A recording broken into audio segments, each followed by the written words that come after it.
Assalamu alaikum bari ngali konton kabondi kibar network ngal bismillah momoy toni konton kendo wal nal bari ma pamane bitu babu karo tili tang aning fula february karo 2025 motaranka kibaro sambale nan kibarol twal ba moy la bokat sidiki jamme adiyam tanyima sakunda tapale yamu yalon koy kawlike banko dingol la anim fanan banko la nafulo mu yalon koy damal ka tala nyotema adiyam to walla diamu jamba wala diamu lo jamba e minke albamo la nyin kacha kono non kana min sambale nan beduno kacha alde kono mun yalon kay wollike kal tentu kal jeyi kal nimbara nal bade ma pama ne la barka ba chala la moy ko nyima. Thank you guys for tuning in.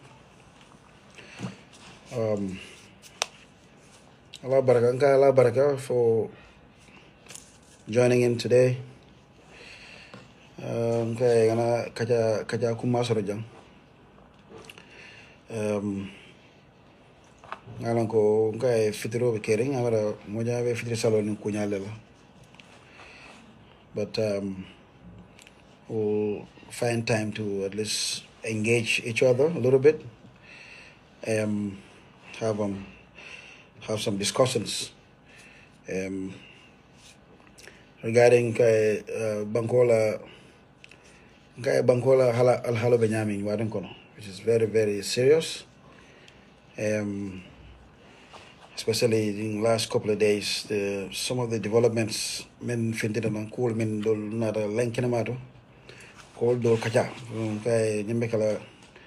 nimbekala walti na lahidota kana fitrikola kana kaja nimbadu wale nyo hakilo nyo hakilo yurwadi cool men be caring Bangkok. Okay, busy working back here, but let me spare some time and come back. Come what the kakenyami, and I'm no so hakilo nga kaja. Abemu bankola quality, bankudoku abemu quality, and bari membe caring jang hani Gambia dingo be alone.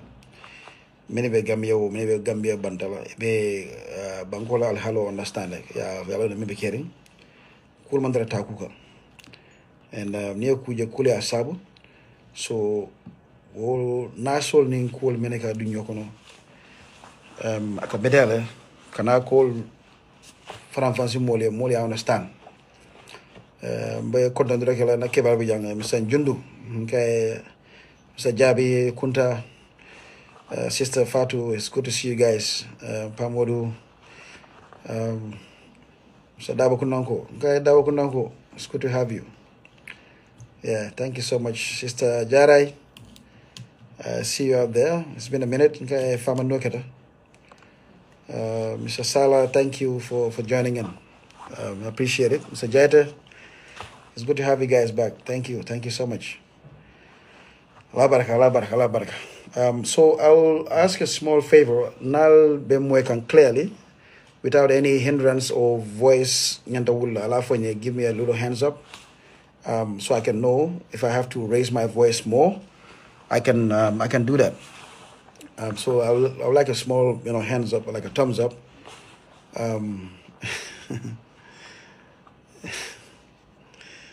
Exactly. The Sidinjai one will come. We'll get to that. Okay, we'll look at the last part of the discussion thing. I want to at least touch on two key points here that has to do with social security. Thank you, Mr. Loud and Clear. Thank you, Ben. I appreciate it. Very good. Yeah. So after Kaja start lower follow Kukuma Bal. Melanko abembe affecting bankola haji melanko kukuma bambola folo kachala folo ngana labang kian by election dani sidin janya lo kuma kalanda sifa yalo all first will do blaje follow after na will jabe ha bari meat na narjam bi wato be siane bunu nyawnya kuma do ko let me come na time o create akuma da back because you watching kono nga kule safo B bi kibar la fintita kibar la fintita bi I'll so 1 second. Sorry. Okay. I just had an interruption, but yeah, come bi kule fintita kibaroto menketa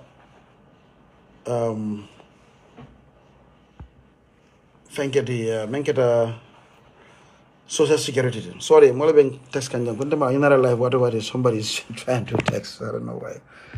But exactly. So menketa kute melam kay kijo fara bake. Then amanda kijo fara dam mala bari kule melam ko ngajele fana bina. Modol ya dandala, modol ya je bring iba ko nyum kurukuru kan ko ya bi nyina wulula.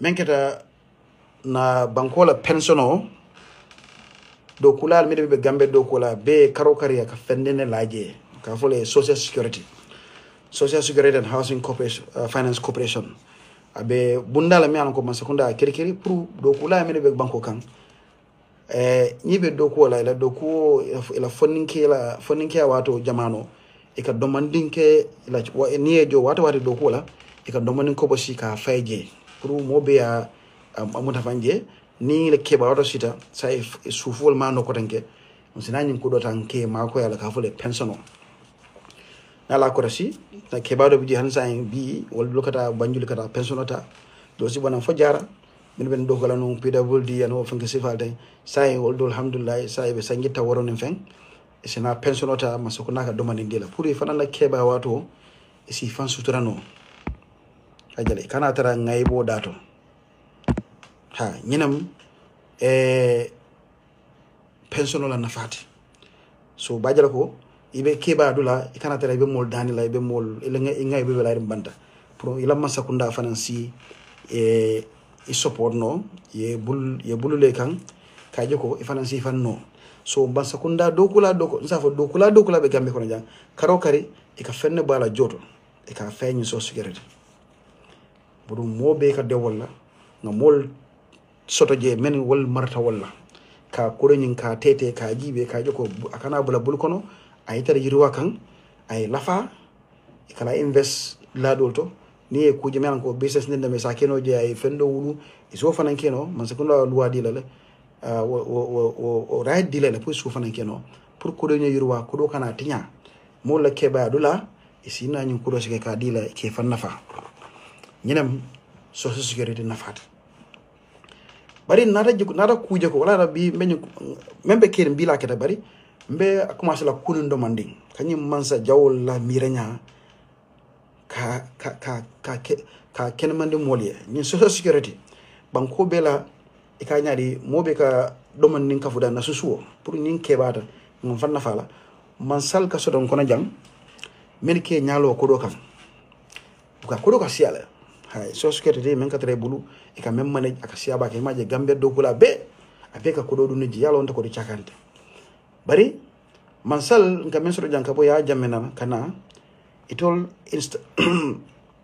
instead of ka nyin yirwande ka mol sementu ya nyin ko do nyi jana yirwa itol nyakata lor nyin ko do kan ne camera abe to leje wala abela kabilo leje ni mutol la personal ko do let nyakata lor nyin ko do kan so security kan e ka timbale ya jaya kan e ka ko do donto je e ka kuwol taje men ko ita jola man su kuna fon tala e be dépensol kelala dépenser man ko te fon wuluno la timbale ya kamma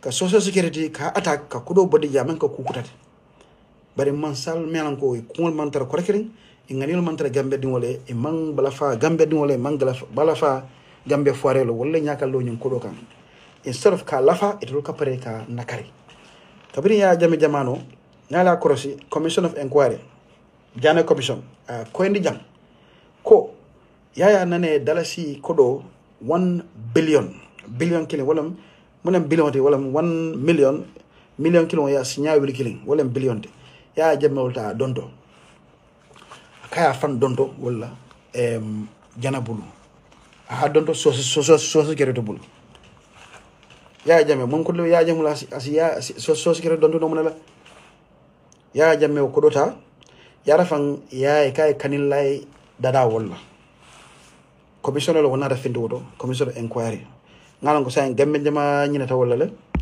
ñuko commissioner jang mo jama def fana fen jama fono lo je ha bari to dol buga ñino offensive alla commissioner fo janne ko ya jamme ay julota no so security anata ko dolta kata kanin lay do ko foire la ko dota taxpayer moli do ko ke foy sufol fata fo be sangi taworo num fen karo kare ka kudo men domo iteta yo kudo ta deddi ni mere iko ko tay ko kanin lay lo wala alo mansa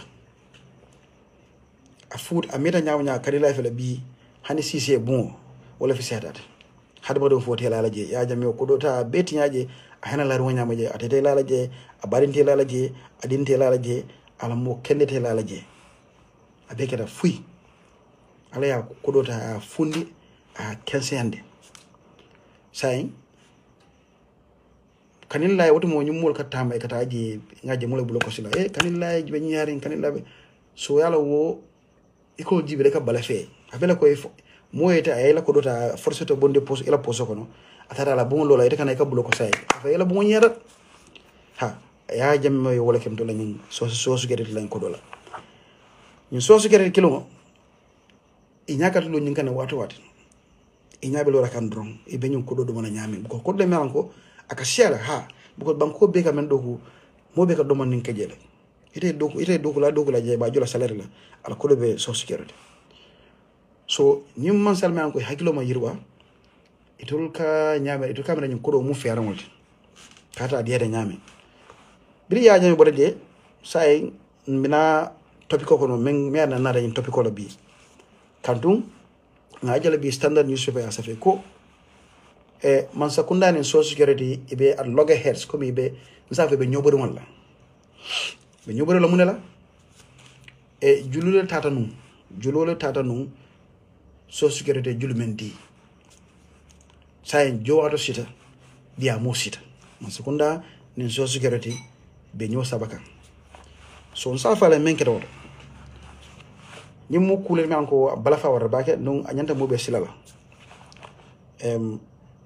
adama man sakunda be sire men kan abe men ke kan gamelo la bala fa war dum mo be la nyanta wulla yenyin ko nyim because in pension ko do MPP ko la pension ko do be jele doin ko la pension ko do be jele UDP ko la pension ko do be jele a mo mo ning as a jolao a maninga a fula a sarakule a Nigerian mo wore be do ko la jang ila ko do be jele wora ñim pension ñim mam molong amam patilong amam silong amam mola tragla manam jana jara jana sikuna jana banjulde hadama do gambe be la ko do be ke wora ñim mo be la ku mo date ñinte politique kuti ñim memra ya barola taro jang politique ko ma be judi pe la kala kan e be fengala ta pour kana karakana si ñin sifal kan ñine faali say mbira ko kupuj say ma atat la moy sira janne 2022 ma fon wala mol wulta businessman do ka fay Tarik Musa melan ko ya jamme jamano ay masibo boy jane commissioner na commissioner ya ban yalla diplôme de passeport Busa bule fon Busa bule Tarik na da fanda da ko tanke a fandu system ko tanke fo say kata kan dolla masakunda bulo tormandon kata GTSC men kada na boss bundade ka fe ko ilafta ka bosolo dila masakunda ya safero ke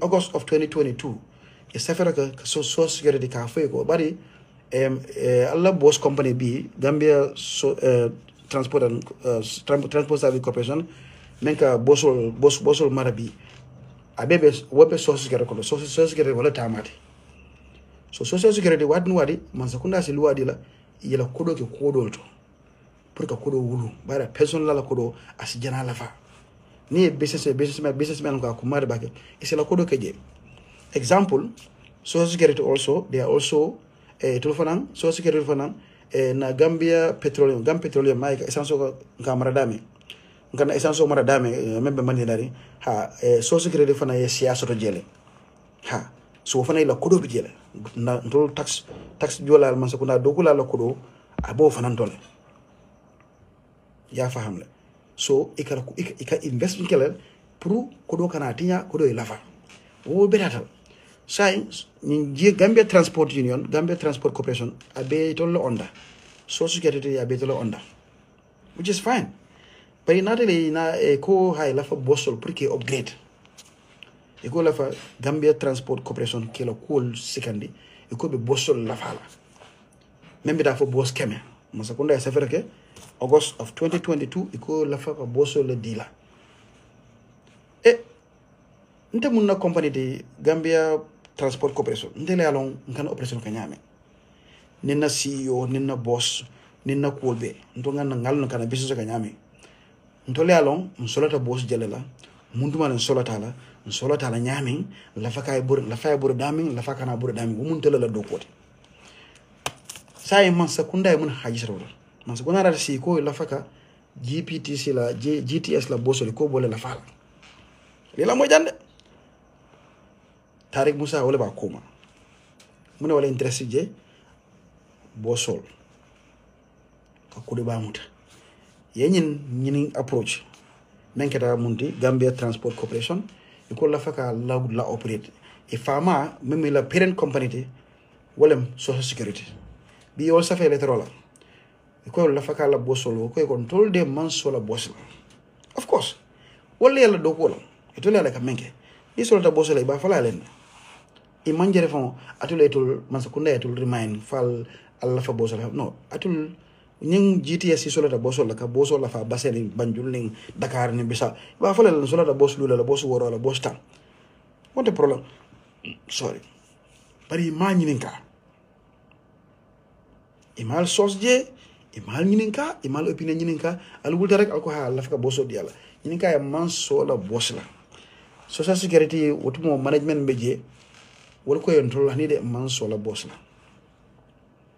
ha man sola boss la at this time man sakunda na to ko danke e saferoke ibe insisting pour ka bosso de nyilla ko e man sola la bari natul man sakunda hanu watul lafta ka bosso sang simen keno social security ndo man sola la de banna lafta si julo di yalla si julo diala ale boso sang julo nying mbadi la 9.8 million ngaba 9.8 million euros euro million konon ton ngel mala fomo jele dollars. Let me see how much is that in dollars. Where's my calculator? Anyway, let me see if I can put my calculator here. Finder, no, launchpad, calculator, okay.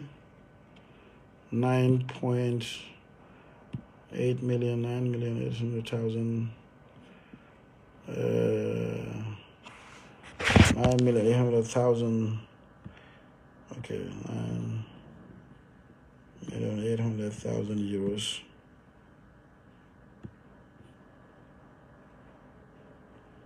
Times maybe euro at the time was 65 or 70, just 70 at the time.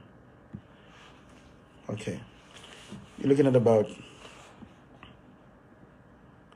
6,860 million. No, 686. Yeah, 686 million. It's almost a billion, half of, or $750 million. Gajal yolata iko na lafta si wodi ala loan kadi ala julola gajal sai man sakunda na da julota so julo di ala pour aller ta bosso sa sai ñina bi kibaro na rafinde ko sai e julota man sakunda e julota pour que bosso sa Tarik Musa wala e bulañon kono meatina ay forcé ay bulo tormono fo en julota malon bari ngalon ko ab kala mendi wala mu jeng kickbackol ni 100 boss sang boss keme anada kanya boss tower wala 70 bosses ni ota yalo ko do nyo pasar kickbackol mbirata nganin tembu dum ngay beoji inara kunyani forcé kandu e meñin kala e me bulala GTS ko man meñanda ka bore GTS ko man solala ali al fambula bo sankono kana social security man nay fambono bulo kono social security na de ko sa en sa julma di yalla safero bonna vice president office kono ko ila ftajin kala la say ko say ala nga ke julo do say na de julo di la say julo jo wato sita say mbaro nyin kala nyin julo nyin duma la julo mu nyinti social security ko itolta bosana GTS ko iman sola bosala masakunda ko itolbe bosala by force ko say julo fele alata e julo di la at 6% per annum 6% rate yolo di la per annum sango sang menyanto jola abita million keme anin tansa banin fula $132 million wala nyanda ka jo every year sango sang for sanji lulu julo lam million keme anin tansa ba nin fula wala nyanda ka jo sango sang pour julo nye jo masakunda lata so security mata GTS mata GTS mo sebo fosodo pour ko jul sifa fonta ñew ñen nga bibilala wallahi sembotel wole fal lonne yela operation olastan yalan ko sembotela e manke yoti moti kede fambula ko wono e manyala bulala men kono e cité famuda sa government nyanda ka julo jo government ko sa electro safe bi wala safe bi standard newspaper ko government e safe ko so su gere de ko alta GTS sita si akoy ko Allah nyin safero pour ka julo kanin droblo akoy al letero nyin ala direct al letero nyin samba Gambia Transport Corporation social security dingo which means ka for social security ite be julo den na e telephone be julo jela because Gambia Transport Corporation will they don't have the capacity kudo tebulu ka 9.8 million euro jo. I'm gonna tell you that. More for like I said, Gambia Transport Corporation cannot pay that kind of money. If I'm social security, wala sa jono, but social security wala jilo di masakundala. Saya masakunda ko wala ko direct to Gambia Transport Corporation. Pro nyine masi bobu kerimbi. Julo tata personal la kodo almost $1 billion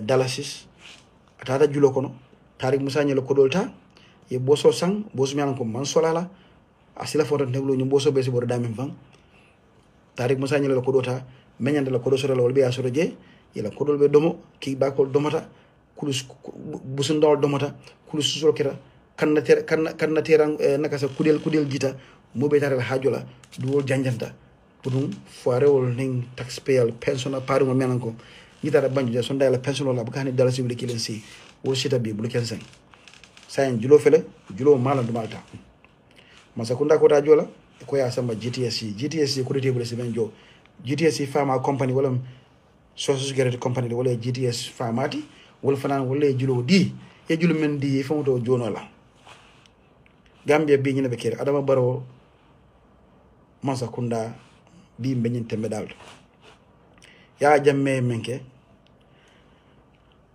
afana nara simfala na simfalta ka nyalo nyin kudo kan ka tiya ka sangimi ka fero landi ka mol samanan business manol ki dunu system kono kan do sande fenna man sola menna ka boso jurman kan malon boso tara dami be nyen karole ko boso le ngalon ko birin boso nara de abe manda GTS de doldi ta GTS la doldi ta malon nyaadi la Gambia college doldi ta malon mento pinta ha yo kele wala fu ngaytande ko mansa kundala nyi boso sande ka nyi GTS la nyi boso be sang abe be kala tali sang bare ngalon ko doldi dolal doltara malon fu police la malon dol ngaje dol Gambia college do samba do ga di ambake je ye doldi dolal fo nata ye men kude je malon motalo na nyi boso be dame fo jani adam boro jall lumena wala balon bare bi hade nyen kaare ko mala fole mobe kemira ko wala mobe kemira palaso na do wala mo do diamule so ifan dahane ha bari bosol natal sain dol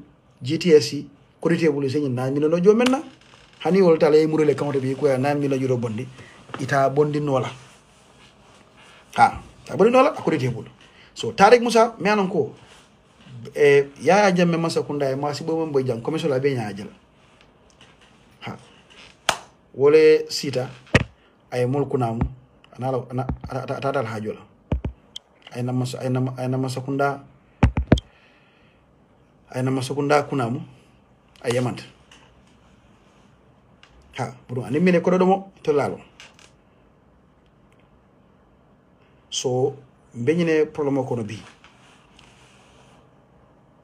taxpayer mene ke la pensional jo buru wol fanan sayin buru wol fanan bulken son lota buru masa ko nasina fu mole e beñin jola nyami dum ala ba jola kandu ñi GTS kilo ni ko be jigir wala ko almanda wala deport taji fendi je semi tan wala ko wol be ñi jono la sayid balmen ko do jola okala in the first place for dum ala fu ko ñine kon to solata bosola ye mo ñinin ka ko e boso ko e mal sola bosla safeta the road to you safeta ko en on the lunduma fo safeta ke when did they ride again August they wrote in I think August month la August month in September they replied ko boss tembo am safari na standard ko we don't need bosses so ni mo vote back off tela hajola bay tela hajinde ite mantara gamp jana burikan you are not running GTSC so email finances long email symbol long ni to lo me fal long ko man solala I buleta e kamane insist ene te mo ko dum ay fo Tarik Musa e muneketa fo ala la jindi ba mona la nyen kenni kilo ya jami masakunda tiaro ke de commission on ronga menjo na kodo la nga million jo jang commission on inquiry adam baro yi mesura bu ko no ñu adam ite fon ñite mo doti Tarik Musa findire kan nang ite yanda bundala busala yo bu yekay ala bay state house ali ñin kana sungolo jang ko de state house na diplomatic passeport nga bu sabulu sai ngamara ngam ko ya be murunda mala ba sa bala pol mo kilo ya jame jamano ay tinyari ba bojang ya jame ani ya jame Amadou Samba Dende banko betinya commissioner ya beta di molla kotanke nara kotanke ay kunami kotanke dara si Dubai sai jota sita $132 million nyanda ka jo memba jola malo ibe nyopuntu badan karre ba jola duma ba jola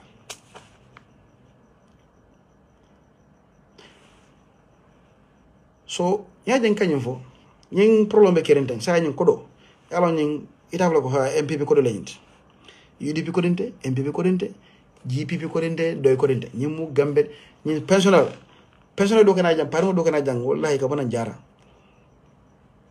dala si kemese do ka pensional wala ka kila karo imagine ke ba ko do ite do ko ka bring jawara jamano e do ko fe retire sangi tan jele be system ko no 65 years old retired sa itela pension o man na ke $800 $900 so nyaaje social security ngi ke jang pour comme nga fa nyame yela investment ko jam jana gam petroleum bi jela yela percent share mutaldi je they have a big share there yo ning gam petroleum nguluta yo profit ta ye pump back into social security bajala sa pension ka high ye ko do ta ko denke pension la ko do yata ya dun lesse kan ni sol mare mala yandala ye gambela nisi comme ngani factory sol janka ni so ni suboni fon dada ye million li paje ha o be ko do li pala den profit ko fana samba yalla say e GTS fele wala fana be fen samba kan den ñu ko do la ka kafuño kan so sécurité sembo soto na sembo soto da tax pension fana say ñaaje be sila e be bayal say pension men ka wili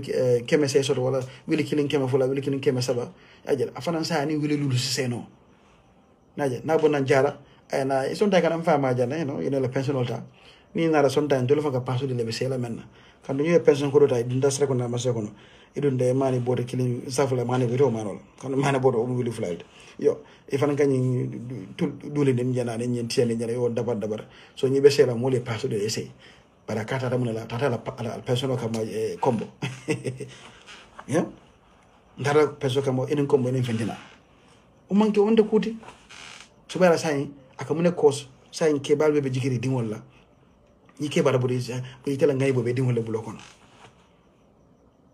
ajala e dingol fana ko manda e sonere bulu e dingol be nyim dogo la wol fana ba karab kan jang e be dogo la ko masakunda wala nyim company do to jana salaire man sia bu jajal bu so nyinde masakunda be nyine bore kan nyaaje nga so security lo be nyine bore kan mulla ke ba le kanata da ngay bod lato buko si bina lañ jeko la lañ dingo men kandeng dingo be dogo la masakunda dingo be dogo la atolo ni nim preso siaro kan fana be kala sungolde kantun itela dépense na la fon na be ki jara wala kiyam wala badibu say mo ne lata ko jang tena la dimbal donc ata fana na cheko fana na every month e ka jomena fana ka domen ko bosi jele ay ke social security pour na fana be ke bala dawda ba say nin kanyum ko do wato nka batara do moten nka teke sa nyimi ite infama nyolta yo nyimi say ndo fana na jamano yo fana nyimi say ndo fana be ke bala dawda ñin masako da dogale kam jere ngol fana na 60 years be sila dawda rek kapak hajabe isi balan karita e bayla muga si ka fa ala retirement sita bari nga contract kol diam ate retire no la ha ko ñu lu mene retire ma si boket e ngay bolata band ha IGP be IGP Mamoudou Funke janna e banna afanketa retirement sita amanson ya dia ya extension dia yang ko bada bo jare retirement sita ya extend you know malo nyadi CDS atameta retirement age nga extend be mo extend la don zare civil service ko na benin keba ko be fasara nje ite bono la je ma hanya ka boje bare ni retire lu mel wala ita la ngay boka commence baratra sangi tanani e be dogal system ko sangi tanse be system ko sangi moni woro sangi moni woro la be system ko sangi time o sita ibe silari to ka retire so nyimbe sila me nyoble la mo ko so retire civil servant ibe retire be tame pension duma tarik busa pension be duma la sita ya jamme o pension tale a fan don to $1 billion la kanin layal wala albe bul ko silay fale kanin la la nyima so debe kanin lay mu ngi nice kanin lay comme Europe waaw Europe bo mu non wo Europe ha wala mal fañu la pension ko do yo ko jede yalla ñun dunya ko di te kere melango maji ko do lem gameno ñu dol fa xam la fente keri melango ka jinan sandole ala ya junjum mo kan hani ye ko do ko jang abarad lado so fe ya jang abarad lado num fenne ka sabu there's no magic money magic man soto man sakunda buka ko do dada ko magic kaje ye ko do ke dawda lon ko fenne bije wala abarad lado wala e fenne ko bosi e manyana ko bosi la ya fenta bulu jame kunda clan family fente bulu adunu fang kanilay baro kunda family fente bulu num manka kunda sain ini mansionol lam kanilay fan keda mansionol de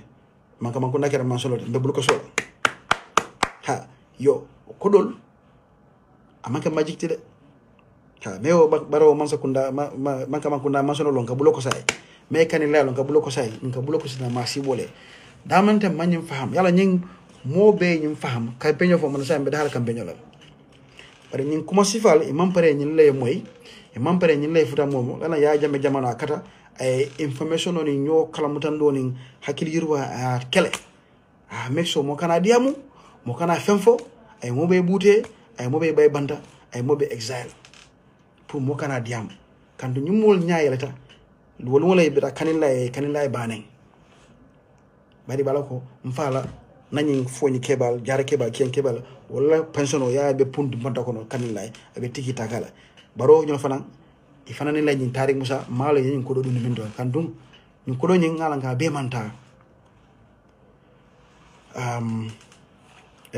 abe manta atunu fa jana ñim bosol kuna so ko do ndamin tole abe ñi kijba ko lam kanyo kuriala ha price be inflate jana imi bula mene kamone kije so banko ka tinyaten ate fola mo ko ate mo karla ni mi amara jum political do ha nga baro kongne wala ha you know UDP ala ketan ni mo GDP nga UDP kolti penke yama nyum konante hande ni mobile affecta nyina ndam mala mol bu kata pensiono kamma in karo fata kiyan ko katale gunjun ko kata ni pensiono kamale basen ko kata pensiono kamale yuwarar ko kata kamale nyamina sidin janye lo wuru wara ko nde be kata pensiono kamale be kata ni dalasi keme se pensiono keme wile kilin pensiono lam you know wallahi mbiya jal al be wal everybody membe jibelo janga be molene men ka pensiono ta ali ko e ka jala sota ali ko wallahi wol kilin je mena pensiono sa asinno indignity amanda niroke manya nakela so alfata molla pension ko do ma ya barang baro wallahi billahi nyinte watila ama yaaje me wati kani la fele bi taraje bi hani wulo itabule la laje ko don beli paraje so so kete la ko dolam foire la ko do pension la ko do bataje di bi just 5 years ago abeti nyata hakuma mbete ni be mo la fon mala do ko foire la fon fatawala pension la ko do alal da bondo kono nala remember ning so so kete kilo manjang bire kilo wuli ni manjang kamaja kan bire manjang sama na Muhammad manjang ya niyo la ko jang atas atata siring bora alaji bora manjang di wolam Banjul alfa kende ba ay din kendo wulu biri ya keje ya kate atanyala mota nyin kolota la personnel la kodo aka atiya kere nyimi adiya nyame e kelo wulundi manyan kamma kamara nyin wulda fo kamara la malo afla ko ha ndala fan ko on makat ticket la makat itika mun makat ticket personnel la kodo e kamune makat yibita makat te ta do kola ni ala madi la ala may forcer makita kula ala ma fala ko personnel la kodota ala kam makati kedo sala ye manjan samara jang wuro ko mata ha na sajul salo nim fenga makata staff welfare staff ngi staff ngapat ite yede sandi ko te ko ning keba faser won la ko do man ko ite ke fansa maka wala ni bada maka fanan ala ka ko do bonda ka e ko do fanan di la pourita ni so sam prier e ko ta buñaro e kam ne buña ite ka titar wala iti wo bege sain karo fa ke bay na ibana fo jara yaajo dala sikeme sai kai sai o me ya dohu ite man fen dohu je yere bula kantaro da mal manjan na rajam pour ka nyene bo ye manjan da e kelo wulu nakama ya kele ni adama keta mo kendo de ko aka men fa dara keta misil ma hakama da kela mo kendo de men selata mol hakola ita nyanda manjam protect la ye manjam muta bulfulola ya sansang yimme ama ya kay hanide nyinta bulaja bari amang itafo the evidence be itandi mantra ajaba da mannen kam manta ka jafe kam but evidence me tan ko manke mo kendete mo kendo ka kende ala ke mo kendo ni mo kendo la ka do hoge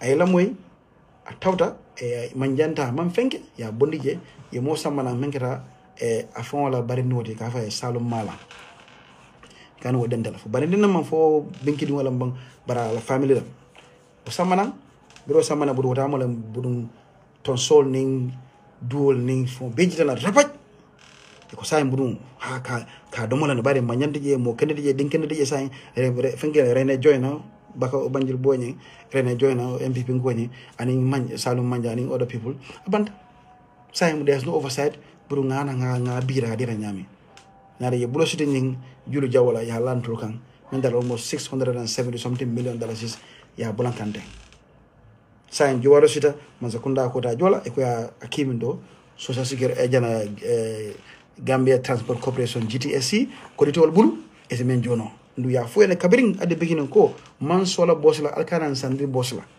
bos keme bos tawro mbakila munet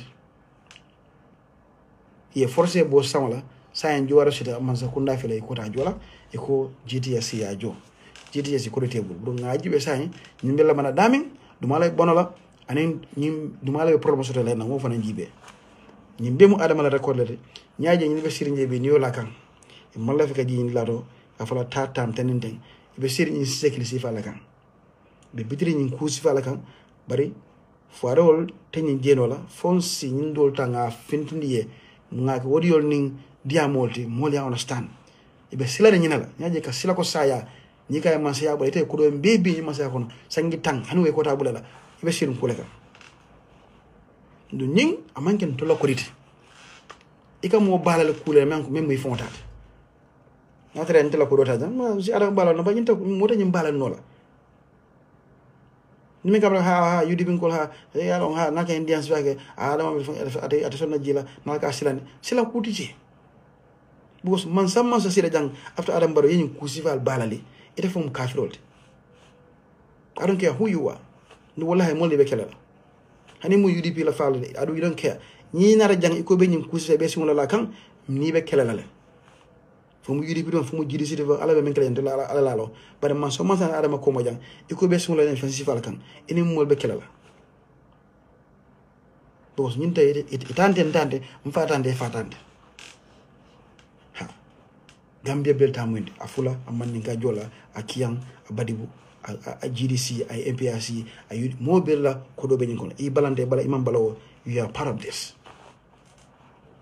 so mo dañ dol bala nola fonsi ndol jaba kese woto atata dawda nga serendi même martala me min labaj kayto men sanda me atina bendo sandi la bosola mansola bosola ali o senendroma ha mun sembe betela iko be boso sana company ko mansola bosla iko hani bay fosa bos kemesa itela nuade Tarik Musa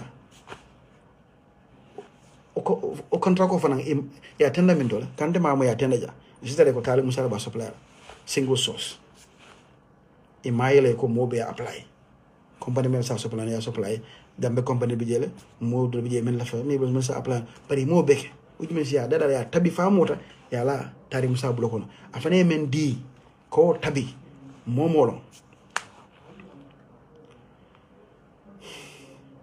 Gambia wala nan ko bi kacha fonsina nyim men kono kanyin safeton tin keno fonsina nga kacha nga nyo hakilo blandi ka joko nyin kelombe keren ka adama la nyima sakunda ka dang ji hadolam no nyanda kelala bari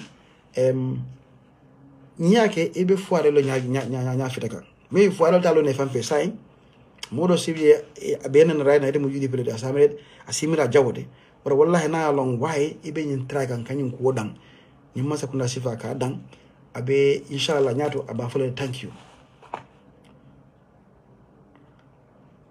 yes you know so nyin ni ba kan ibe nyin kelo kan kana ku jibe hani moye nenje affaire thank you because atala kalamta bale alode na long ko why ibe nyin ko kele kan atafo binala aba fole ko alhamdulillah jarama so ni obaje saying kufula la bijel ngam la fe mala after ngana political domandi next one wala keta na mega bank ali amoy ni wadu ko afindira ko jado ngalo go sorry naka jaro nyimir very nice jara fresh mo garino ko mo my snack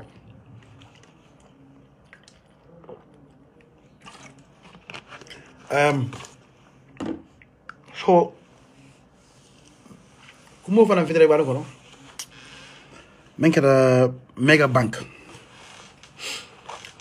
kibaro fitara ko julo do dinu company la jang ka me Ecotra foninke dole ba koma enke da Amadou Sanity Amadou atemu Adama Barrow la bareni wonti pour ka falia non ning Amadou fo be jibero la na mam prononcer ni ngaje na harama al benatema na be dawda ay respect ko so dañu baake ay buña so dañu mbo fo lay sene ya jam Adama bareni wolam ba na be dawda aka buñad na baake ha I can appreciate that and ma wish any ill on him ha we senia but nyim banko la ko wonata this is beyond him nyim warta atetele nyim warta ntulbetile so mega bank ala story comme nga so security commence nyami ko ya jambe jamano molla tariko mbije man selmen ka fe ni so security la nga commence ko ya jambe mega bank fana mba commence la wolto prade understand mo jama ya long monatna mega bank ay mol akonyin akamol concern monatna ñiko eco bank mo def fam fala wala ñiko GT bank na hajati je bar monana ñi specific bank akati nan to ko diam konante yande ño baydonte anim fanan kame ko mi nga ñoo jalos ko mi mang ka la jalos ta wonte de bar prade understand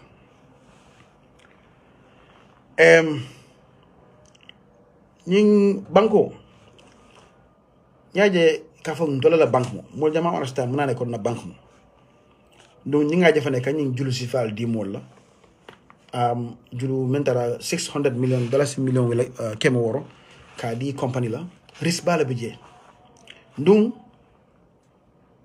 ñaaje ko rislam ko akula keta non before ñaaje mega bank keta mega bank bi 2014 mira fa 2014 ya jambe jamano banque ñing ay bulu jamalta katanu jana banque le Oceanic Bank mala katanu mala min another bank Keystone Bank dawo Keystone Bank yala masibo katanu je molle julo tanu je julo jaw bal men dara kanyang dala si kodo $667 million of bad loan dala si kodo million keme woro taworo ani warawla ila julu jaw na take wolte banko bu saying sa for faydo to banko ni it was going to collapse abe collapse kanon banko be take kanon julu jawol mole julol taji gambianol jamami gambianol ani ya la partner dol some Italians you know mo jama tolbi je ni to fala bi akijo sibo wol be la julo taji manson ke jo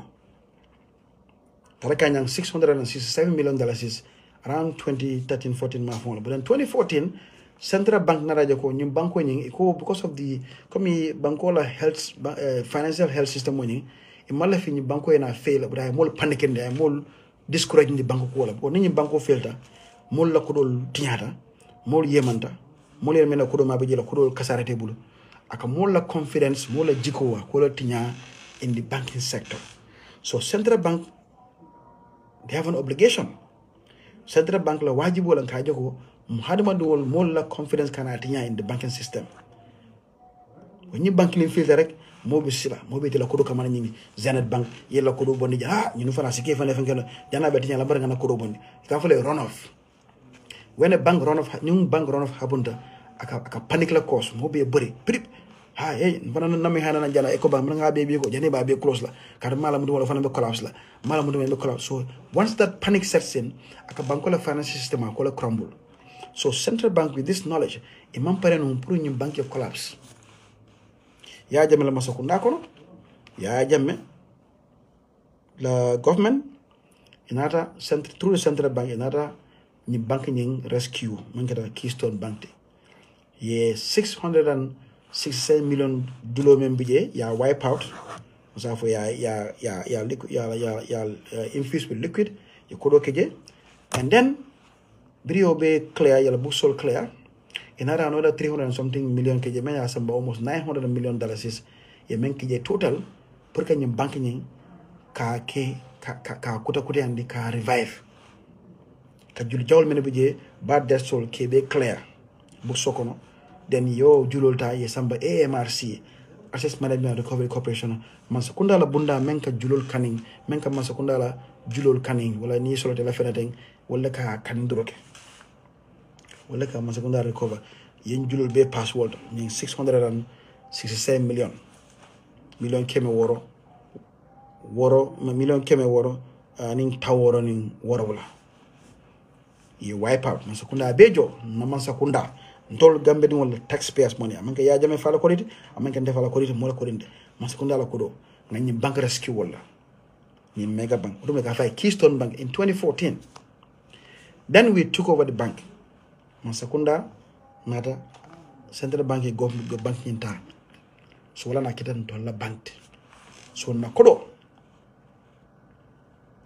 nyaje exactly ko nga exactly nyaje ba fa nga mo do sama ko be ñoo be bandro la Mengara Eco Bank dola hajidije Mengara GT Bank na hajidije Zenith Bank na hajidije FIB Bank na hajidije bari because dola ko dije mansa kundala ko donte bari ni Mega Bank na hajo bi jele parce que na ko dola bi je na mansa kunda ko do molota $900 million na infuse je na bank ni revive pour bank kana collapse to maintain the confidence of the public ka banko mola confidence na jikena na lana ya in the financial system na bankola na flow na banking system woni ka bambandi Central Bank yo step water 2014 na banko ni revive say demande bank ni bina demande bari Central Bank yata say nyawla kanne mo kana nyin ku men le kuma ka mol kana ka julu jawolta poso yanni ngabe collapse la ku kurumbale karje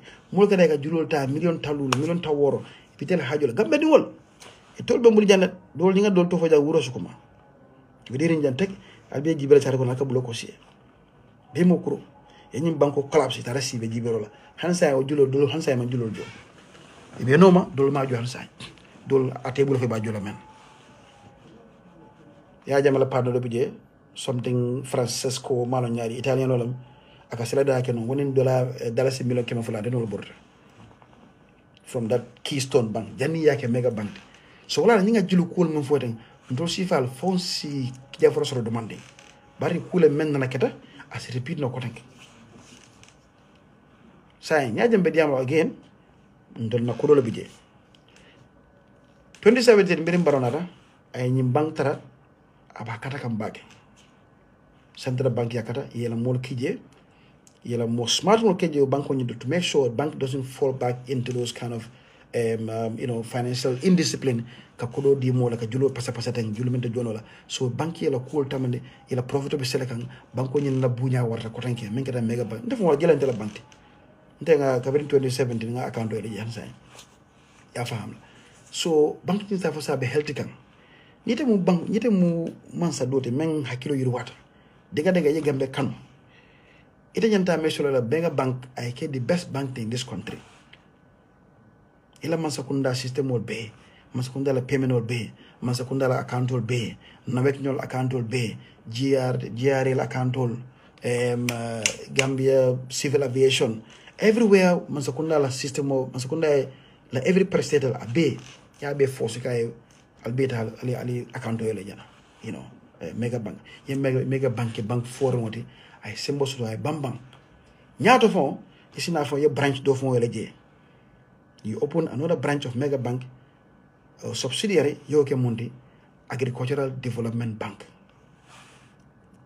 Sénégal jang bank table itara Sénégal wallahi ibe bara course ibe ta ibe sokon mala rek ibe la sayno jala bank agricole Sénégal bank agricole Sénégal iba jala sokon iba jala Kaolack iba jala labé bu lo xol iba jala don banko be labeto agricultural bank Gambia hana killing so ni mega bank ya katanu ye ko use ye bala hoto Gambia la ite mu toyato ya Gambia dingol mu tadi e Gambia kanu wallahi ite de mila nyim banko wafila the last thing on your hair wala kanyim wafi ba america la banko mantra sofakan amantra bataring abi profit mekan ite nyanda bambandi lale ya fo say nawek lambang gamtel lambang afisel gamsel lambang everything that has to do with gam na Senegal be everywhere abela banking be kala do mega bank abela ko dota mega bank ila capital fanko nyim bajala be selela before you know mega bank enen bank la do lay bank kanja gambe do be sa fanja ko ngajo ko nyim banko do lay tra nyim banko ngatra be foire ring nga revive nga samana nga ke bank ifani yo bambantu ya ara fa bamandala ila cash reserve so stronda den ye branch do laye maybe 2 branches from Maria Kamundi fango de what do you call again agricultural investment bank you understand yake agricultural investment bank la sa Sénégal fanan tajale ni prete la faka tia naka fali keme lulu dogu isolata suola isolata hula isolata nyimfa wala kirkara angare nyimfa yena banko rek ya fa nakeno hena ngala fa alina nakeno jibe jara ngani kunku karla landi ahena parita solata hula solata suol nyimfa wala ani ngani sedan tan lafa prim yela lon soto yela tio sene yela tio wafi yenyi nako dojo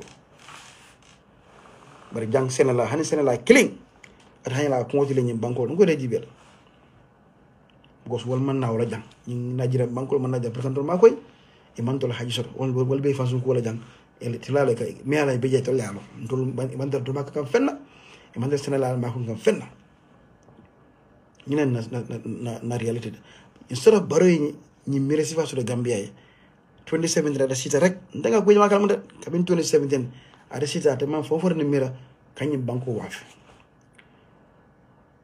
groupe jama na jang kabin 2017 kanyin sang Sénégalais na rapport sang alun sala ñol Macky Sall la broda ñol na la mo na la tokki sol na la na sista do fo na la jang na jara sista lam we sama na jang to kanyin banko sang mo jama na ganan ko na ta jan ya tray prim param bodu mo central bank mo do la bije jaabi ñol ni Bakary Jammeh ñol do mo wul balanta man bu ka son ka wafi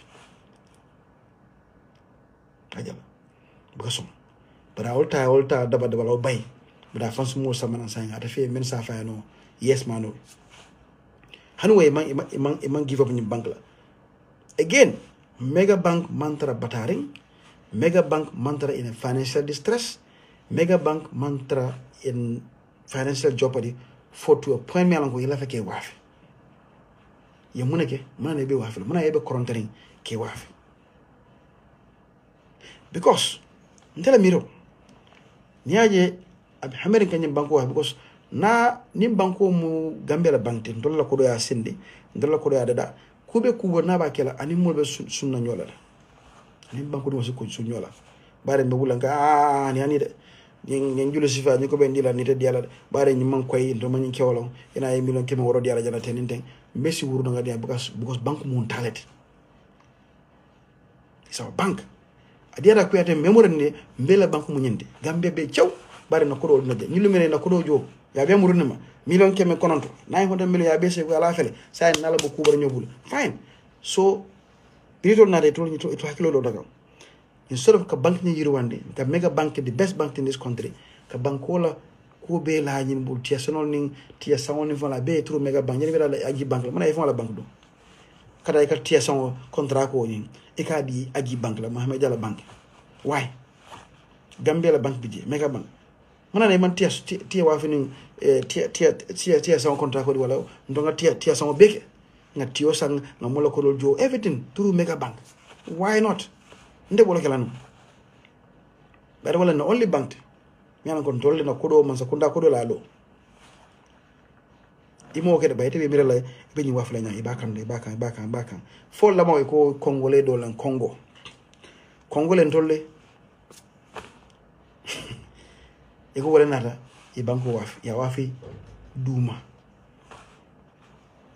ba usoni akalamta ani onko la resenyo la akalamta jana ya ko nyum fo wuro ko mata ha loko fangara usenu jalay ko amang mangeta amang abenyim tonya kan tanin dem prim param gambenon ba ndolo on to mankati ha ndol mom ha men kan do fan to kala fo dem mala men ben ton notala ben to detala be doran konka ben detala ndol ko ndoko bloko sugolle ha men kan ka tonya fo nye ka kul ken man ka kula nya palato ka ngolen do foti wala ngol kajafi kay ko usene finda ina kay mega wang ya wafile dumanya la wafi ko sinane molma bedu nyokono wuro ko mata tele ndoketa prim param ay ko be jahasita akira ko furuma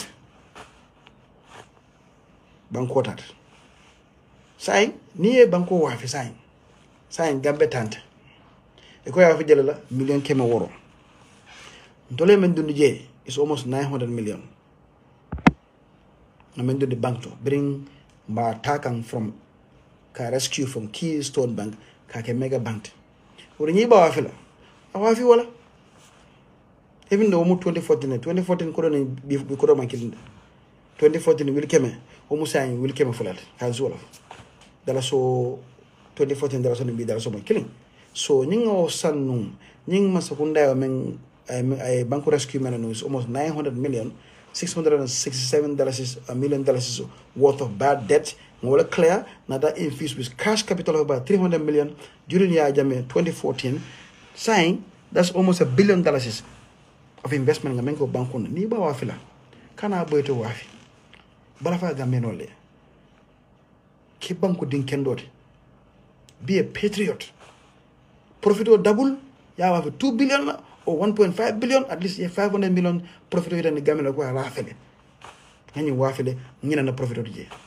But at time and promotion la time to munyamato time to stupid tele Gamino be sirene ba jibe kante malam mega bank na nyami malam mega bank soro nyami ate wala mira but because maybe nyaata jibe maybe at adam baro bi mega bank be wafla 2014 abe gambe janata but nyim wallahi billahi nyim ya akiskisi malon nun ko nyim bank fo Keystone masakunda fo ya take over kadu mama atela attention span for that level at that time to know what was happening with Keystone Bank and what steps were the government taking in 2014 to control, to rescue, to prevent Keystone Bank from collapsing and damaging the public confidence in the banking system.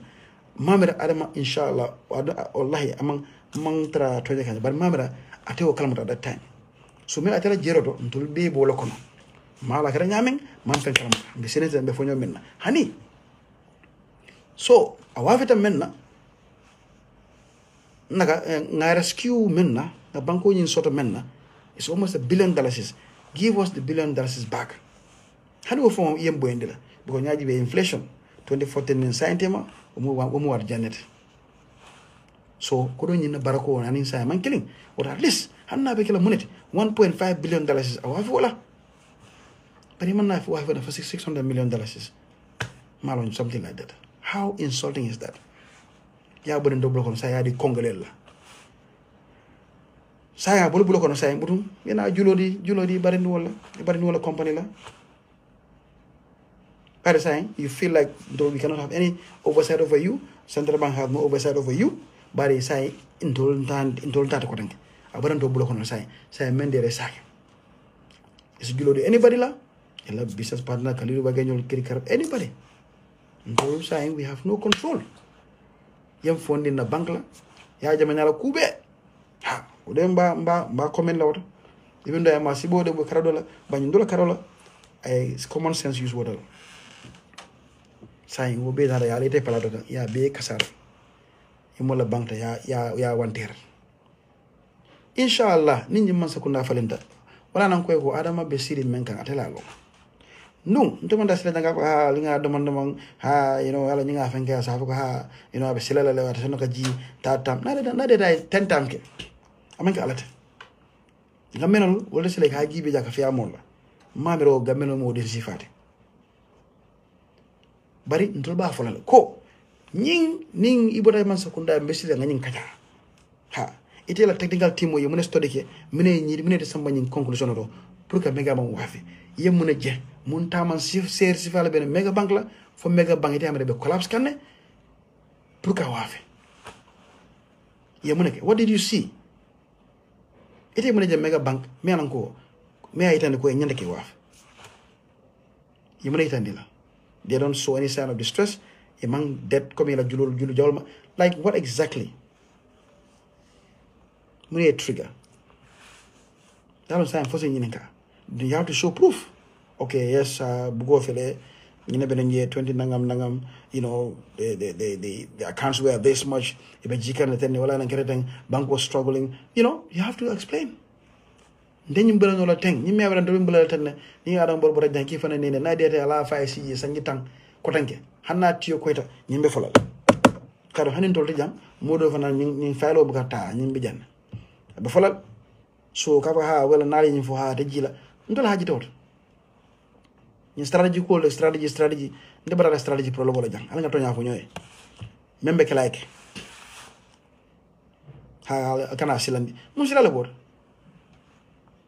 it's a matter of simple matter of I explain to you munatina ite be ñing bank ñu wafila number 1 number 2 fana manana biri parta ka wafi ma fondu nga wafila da ite tande afoko okay yes be ñu wafi kana ñimme interesta ala interest show this bank I told them what's the bank name again Standard Chartered bri paraka waf yalla mbela kalmata even though man dollar bank angale la bank but when they were ready to sell it follow publicly ko they were trying to divest in Africa e ko bela investment ba korkan nani ma follow jang West Africa is not making business sense them anymore we are not attractive whatever business they have we are not basically an attractive destination anymore for banking.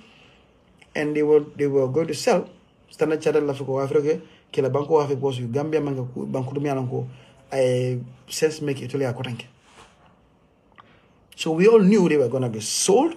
Companies men left wala interest in ka yela interest tan fo la fakasa wala fakana sanga itolalo tunya kata mata na nyin secret call ten na fatala kan to it is tamre smart nyawnya mo le smart tete na be fentilal bi wala sama saying akebi rek sene ko sene abi ay clear bi ka tay ba so ñin mana ko ha fenketan no abi be sene hala why did you sell this bank and then why did you sell it to that company and then who were the competitors or Congolese ning in nduma ñolo ñu sabala kan wala first ñu sabala ñu ndoko tan ñu ndo ñu ñu ndoko bi kem million kemora ba sana wala ñu ndoko kemoro talulu yeah, I give you the best price in water. Fund. By more fananke. Number 1, itata fon la manate ne la fanyi banko wafila number 2 mene fana ima bula pour mo le ñoo computer mo le ñoo sabala bala science best price yento fondi nya jamal to fanta de sabar la wala nit ñi masako na faleta this are one of the things be sila ngamen kata ñing million kemo woro men fana di tan pour loan ka di ñing company la of course bu fana be ñin ka kala yemana ñin ka wono ko la tara dita mine yemana so da men me waran ko ñanta million kemo woro di lela anu you know ko le sene ada like I said mandra ñoo ben la jang ñinde ñoo ben benti to ñaal mbolo fokan na man sakundal interest wala be on the line na kodo wala be on the line dum fonsa senende ha ñing si se kilisi fala adama be sire ñin la kan MPP ko be sire ñin la kan ñinata na be fan ni yolandi kan jang pour ka ñing tatam ko pousin to la jang ha e mampare ka bo jang ha so ñaaje be balana wata rek ke fan ni yola ñi masaka ñi masa kan jang ñi ku si fara sabu ha be silare ñen la so ñing faylol bi jël faylol man tan pousse place ici fan sembente ñaa fan ke mo garam bade ibo fara sayn ñi lu me de batay masa ku na jaay lu me na jang samo be kuma na ñe sindi sadra bank mo be si kaytol men du ñoko no mo be senandi me nañu banko wafita me nañu kulbe keta be senaset ha amanga ñoo bay amanga ñoo comme like ñoo bayndi ku you know it's just simple so ka fa ko ha tan ndeng you know ala nga domandom karab woto yede you know so wala bije so nyaaje you know ko let me comment these two topics all you know ko ngan ko is near and dear to my heart and then banku be nyanda kalmatala in the clearest terms possible man ni ka kawala wala kamyan ko mobe sa moyno bari ñu mobe kilo yor wada ñen festival ni ñi long say ñu mëna rakabe de fay na ñu kana ko ka man ni ka jana suwa jana fen ka jana bolon ko non ka kirikara wala hey ilo sa bajana ndela persono na mega banko do ning fo den ndema ku jawar malon fu bada fo ñala fo jana I don't care and this is about me my pocket ndela banko jibe you know like mune bi jang mo yan ko mo samutano fama be ya be kola sita as we speak today right now essentially man kidan ba ko gonta fo surprise la me mo be de rofe kabini sibido essentially ka ya la fo ko mote sansa nan de bora sa de kono na ma jana ka bo suuda fo Senegambia mam venja murna ko jani na essentially mo ko jani fa nay ba ngara chamba ngara sisu kono ngola fo nay life on train kadu da ba tal de jila jam de ko si ba ya bi ko bi ka yeno ba essence ma surabi mbara ngana si ana ma ngana si do man ni so wala fo ni life on train you understand so lastly comme ba politico saya ngana soron politico do man para ngata na ajo saya mire yam do man e ko mala ko sirinjele be makala nan diamo la non sirinja ko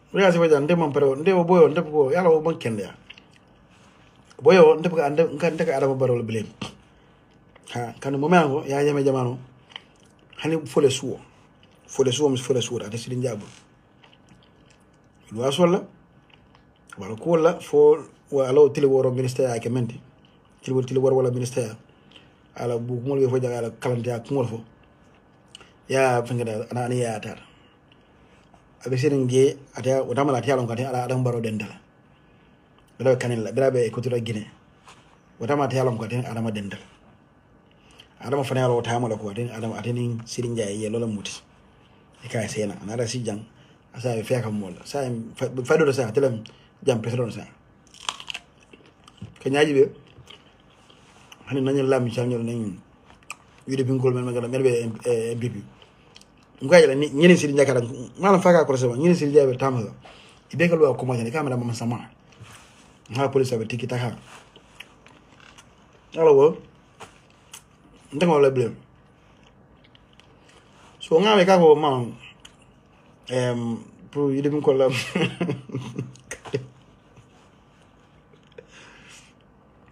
you even got a candidate where think where G because of family ties and all kinds of nonsense. You know, you need to be desperate, and then you wonder why.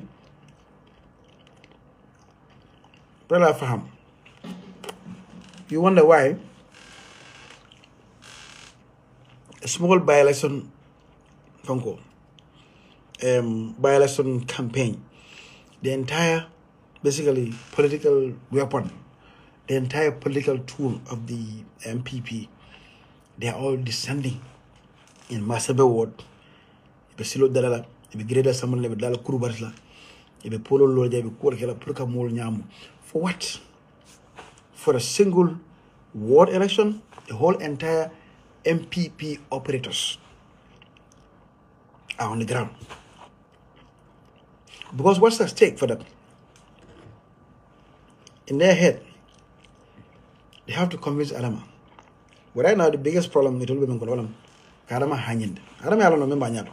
You say in Tata Mona Adama in alone animal Nanyola. Okay. So they have to, people are sitting down because sitting down, you live in Adama Kojantifis. Well, dunia available. Kandate, a Karandala, a Kundala, a Feretala,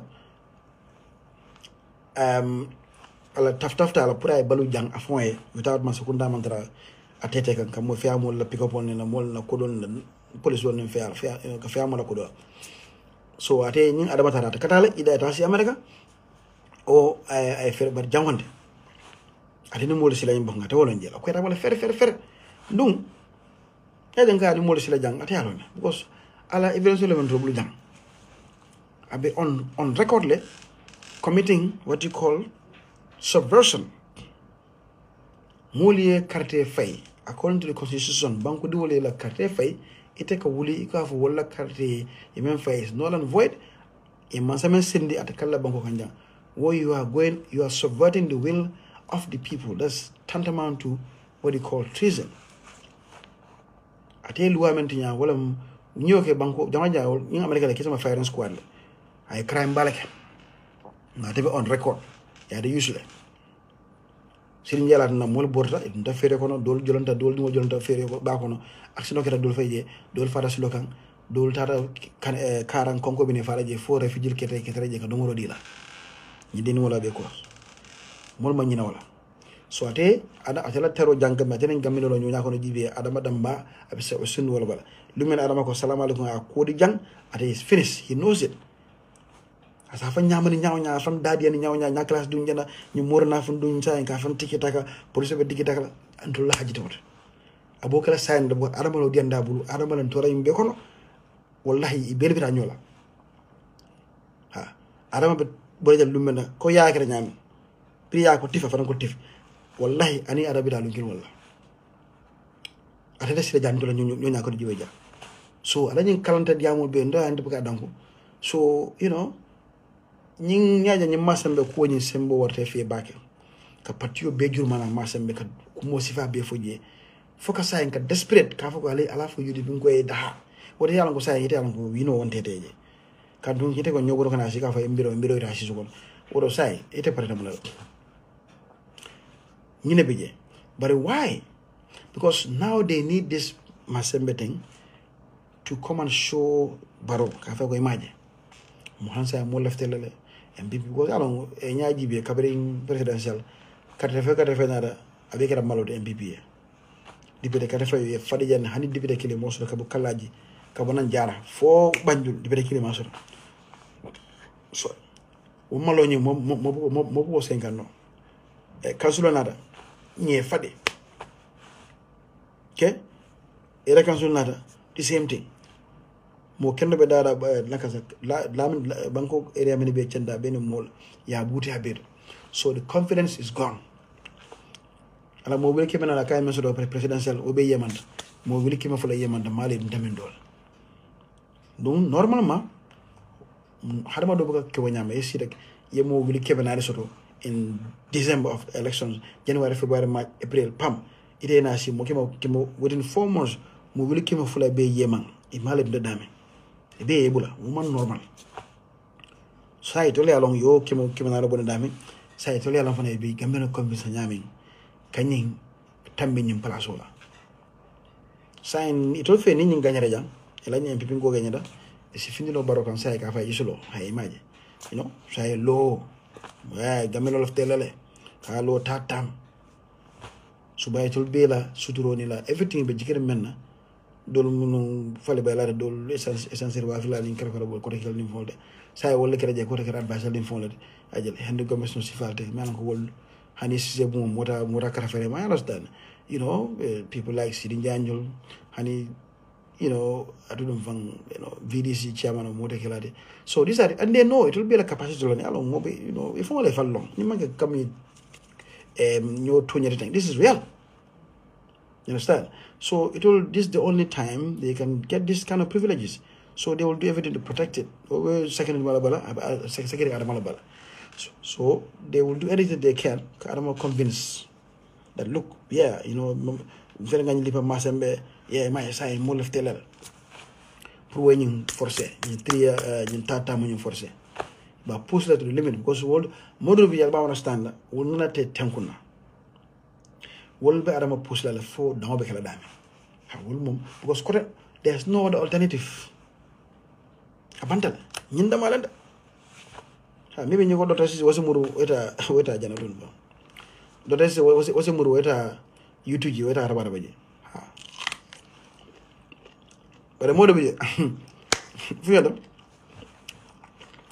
so this is it.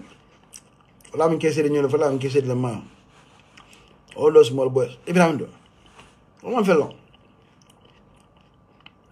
You know? So this is it. Well before Baro honey because of one. Sako taxi, sako time trip, sako moon. Yeah, I don't even Prado.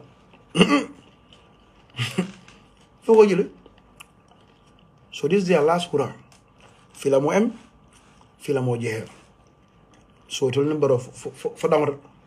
So most of them don't understand. So Emodo Yaburga, don't blame him. If I cook find ways to talk to people. Mol kalamutandi. Kila federal lankana mani mole kamol nyailandi. Puru mol kana chance ta on these people. Moye boje ye kaido katete fay kaido kono ye mol balale. Ngana banko ta ngada da. Ngana banko si anyama. Nga kurial fajang. Menika fiya mola kodola. Ni ye janjum. Mine mola kodo do ya ngabe nga ko jangi nga lokoti nga bondi si men bonno mine ma bo bantala nga de no mo bantala nga lokoti nga ko nga bondi nga mola kodo si anyama nga luwal landi nga ferol landi comme nga men ka bir camera kan su be bir camera kan su for la demanding bari fond board men ka daje amanke magic.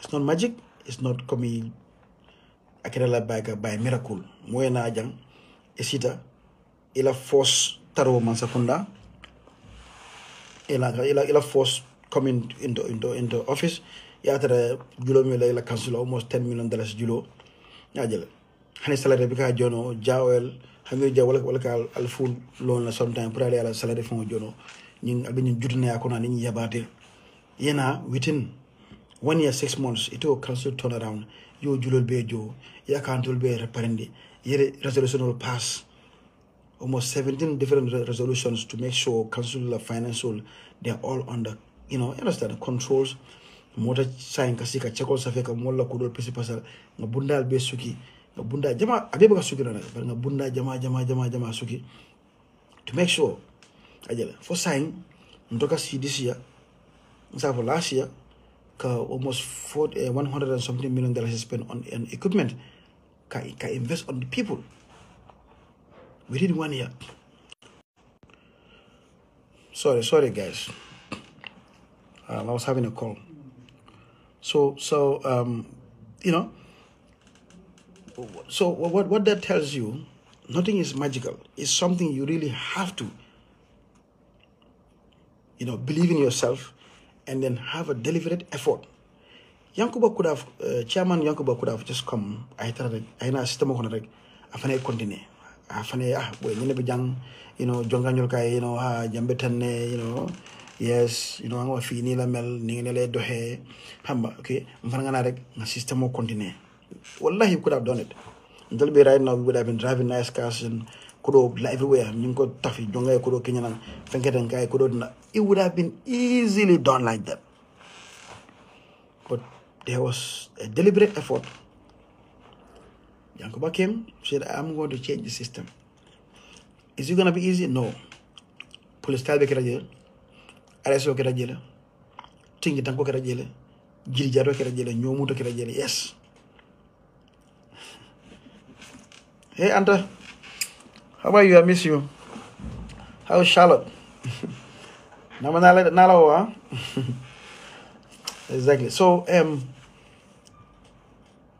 when he came, like wala nanko, I don't be talk more because the same opportunity that Yankuba had in the Americans, yes, it's a local government, yes.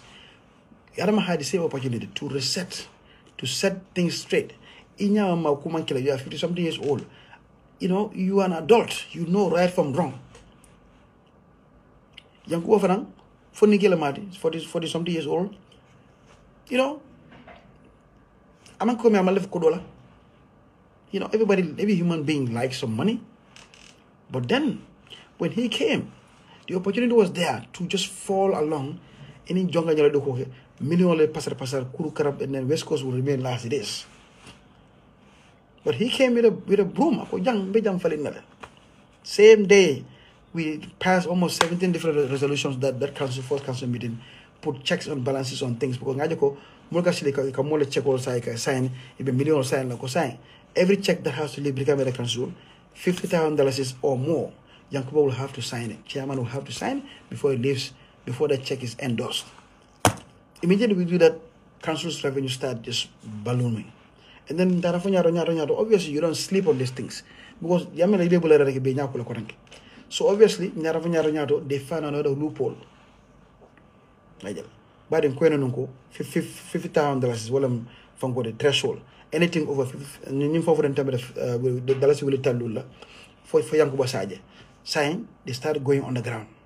So what they'll do is they will start making payments of 35,000, 40,000, 49,000, 45,000 to fall on the threshold of the 50,000. So Kamul Nyaku. Again, you don't sleep. You pass these things, you make sure you're on top of things. So once you internalize that issue, come here for that don't. I swear by blah blah blah. Lumene the calendar. Niete mo mo fair on. You really mean it. Then what hamele kan ngane si wasoro pour kan ndo ko sifal. Njita ko rek ngab ko nga fa nyame rek ye bandi la star ko ne ka kuleke ka chekol ngaje saying ko ko withdraw bi ko ko withdraw dame pim pam pam ngaje rek okay, you know what? Yankuba was very smart. We convene another council meeting again, and then we pass another resolution to say now every butut for Dar es Salaam Bank to Dar es Salaam Bank, not a check member sign a bit for payment from the American Council, Yankuba has to endorse. Fasaje, I approve. Immediately, bro. Kachaband.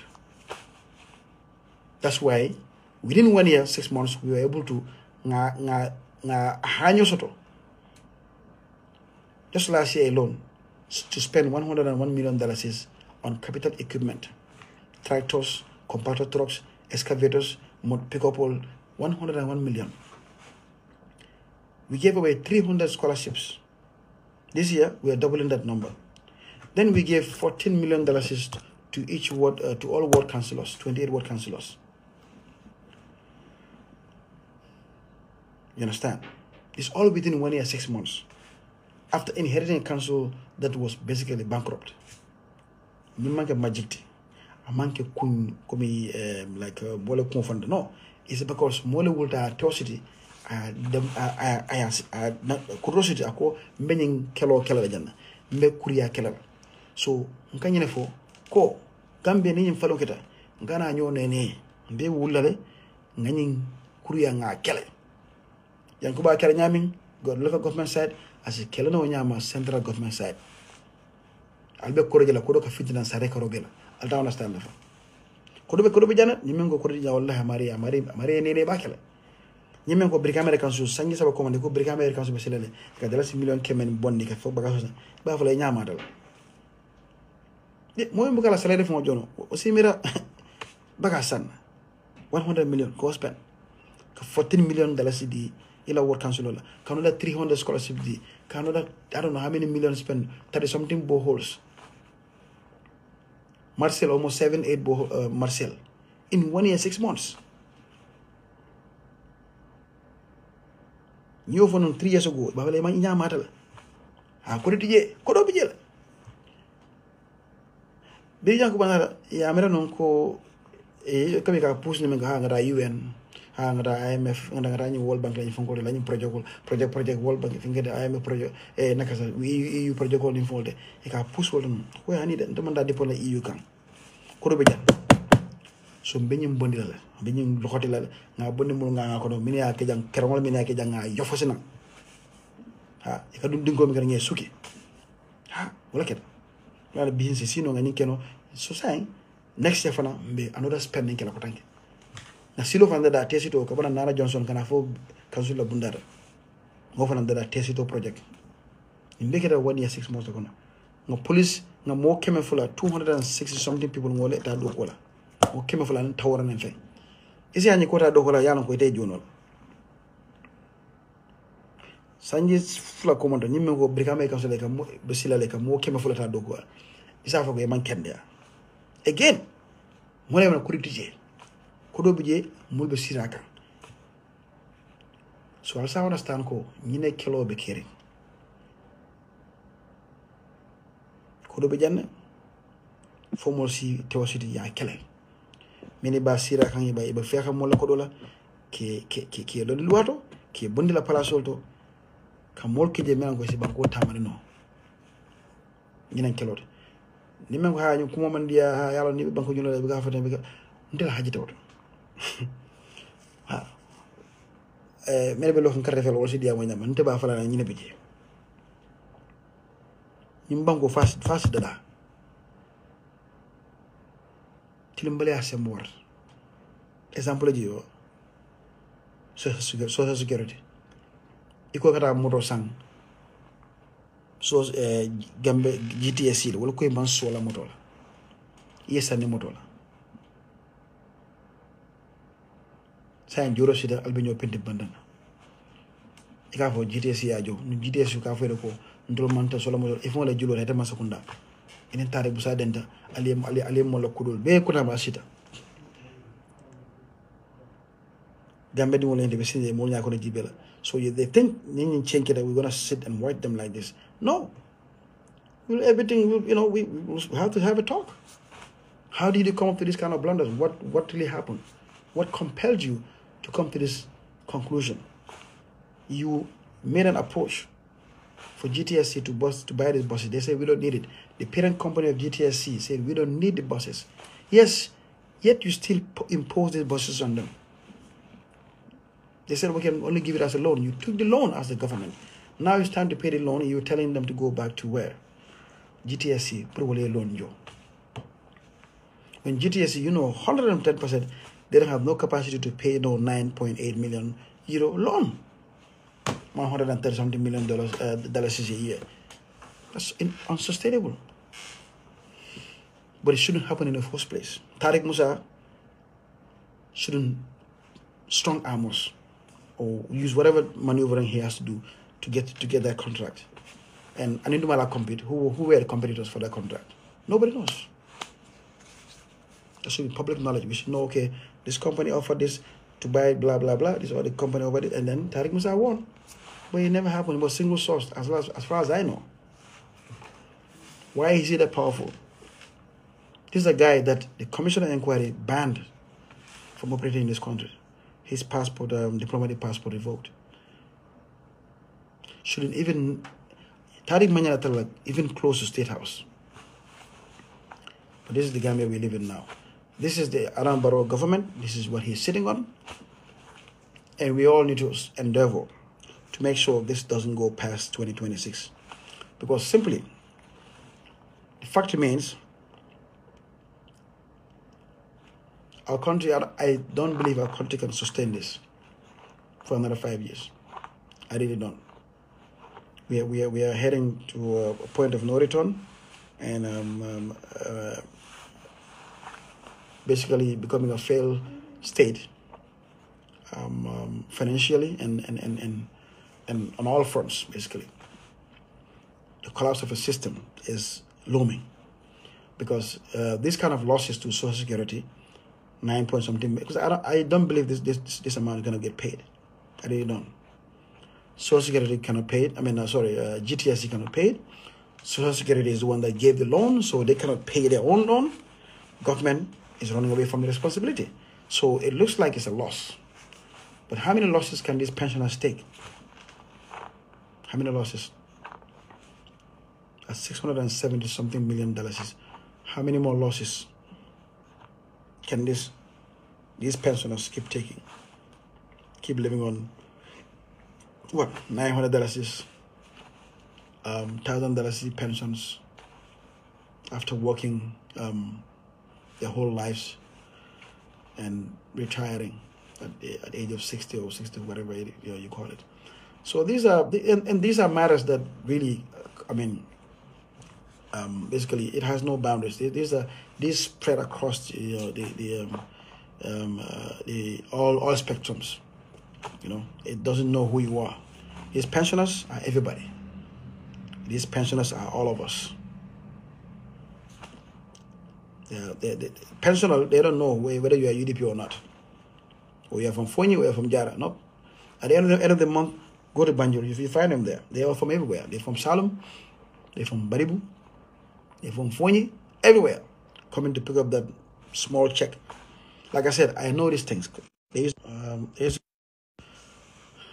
Sorry, I have a call. They used to come to my father all the time to come and collect their pension checks. And like I said, believe me, most of the time when they come, we, on top of when they collect their pensions, we have to give them money to have a fare to go back home. So this is a situation of, and that same country, the institution that is responsible for taking care of these pensioners is now taking loans of 909 million plus euros, giving it to the government. The government refusing to pay. The very government that's supposed to be taking care of these old people, these pensioners. And this same Social Security again, under Yahya Jammeh, took out a loan of $1 billion, dollars, according to the Janet Commission, for Yahya Jammeh to go build Canal Live with it. So how many more of these billions are these pensioners going to take? See, this is, and those pensioners are every Gambian, irrespective of political affiliation or ethnic background. So this is not politics. This is not come vote for UDP. No, this is about us coming together and fixing the problem. Endemic corruption, backdoor deals, kickbacks. That's the only way you can explain this. Who is Tariq Musa? Who is Tariq Musa to force us to buy buses that we clearly don't need?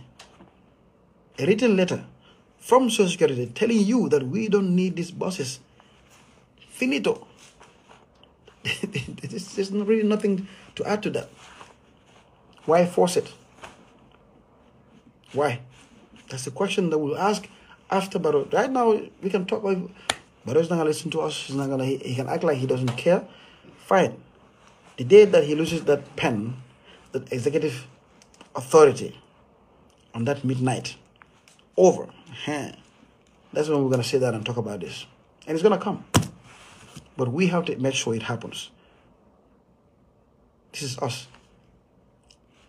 We are the ones that's going to ensure that accountability happens. These people sit down and explain to us what compelled you to buy these buses for $673 million when our pensioners are here struggling. What benefit does it have that investment has that for our poor pensioners?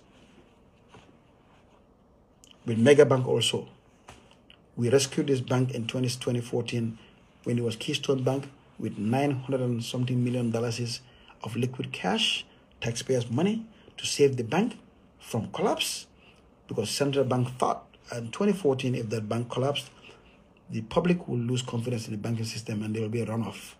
People will go to every bank they have and then pull out all their money because they don't have confidence in the system.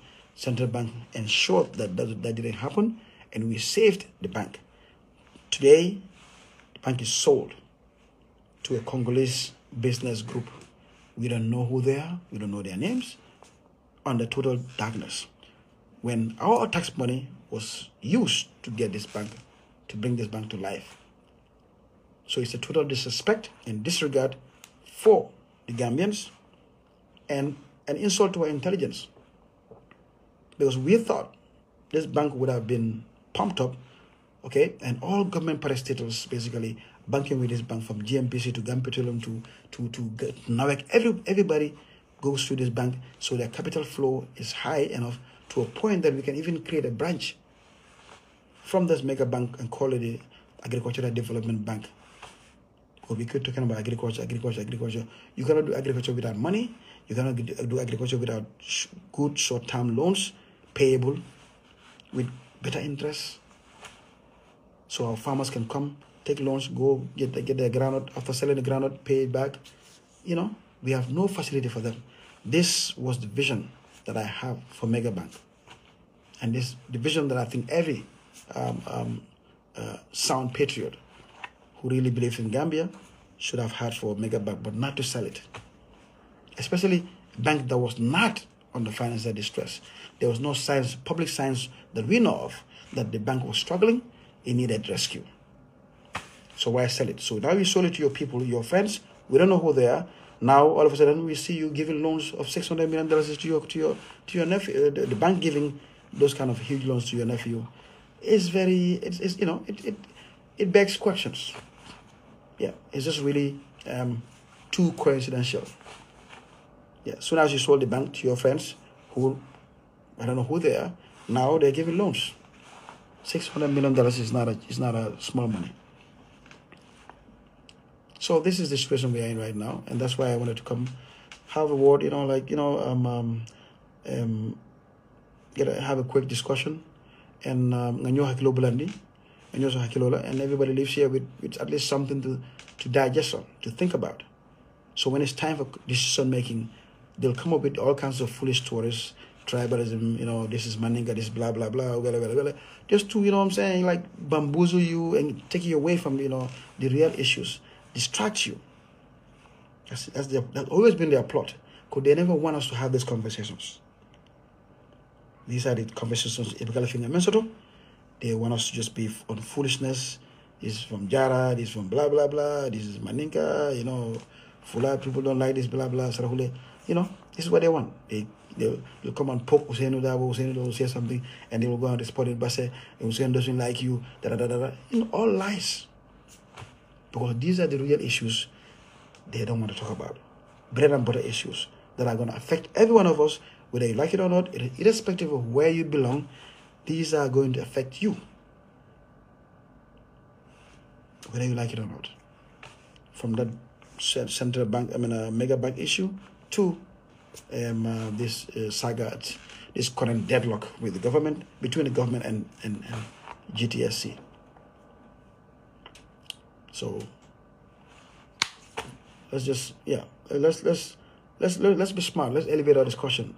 Let's get away from these the distractions and refuse to be dragged into the mud, and be able to identify why we are poor, the reasons why we are poor, the decisions that our leaders have been taking for the past whatever decades that are keeping us poor, and find a way to solve them.